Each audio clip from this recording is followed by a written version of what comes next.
அடிப்படையில காங்கிரஸுக்கு திமுக தேவையா, திமுகவுக்கு காங்கிரஸ் தேவையாங்கிறதா கொஸ்டின்.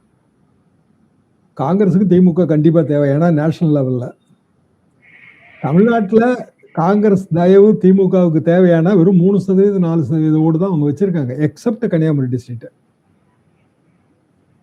ஆனா 25 சீட்டு 20 சீட்டு அவங்க போனாங்கன்னா நிறைய கட்சிகள் உள்ள கொண்டு வந்துருவாங்க, தேமுதிக உள்ள கொண்டு வந்துருவாங்க. சீட்டு இல்லாத குறை தானங்க, பஸ்ல ஏத்திக்கலாம், இடம் இல்லை, ஸ்டாண்டிங்கும் ஃபுல்லு அப்படின்னா போற வழியில ஒரு 10 பேர் இறங்கினா நமக்கு சௌரியம் தானே. இதான் அனாலஜி. இதுல வேற என்ன இருக்கு? இவங்க எப்படியே போனாங்கன்னா நாளைக்கு கூட்டணியே வந்தாலும் திமுக வேலை பார்க்க மாட்டாங்க, தோத்தம் போவாங்க. சரி, அடிப்படையில் திமுக நண்பர்கள்ட்ட பேசினா அவங்க என்ன சொல்றாங்க, இந்த காங்கிரஸுக்கு சீட்டையும் கொடுத்து ரூபாயும் கொடுத்து அவங்க ஜெயிக்கிறதுக்கு வேலையும் பார்த்து முன்னணி சர்டிபிகேட் வரைக்கும் வாங்கி கையில் கொடுக்க வேண்டியது இருக்குங்க.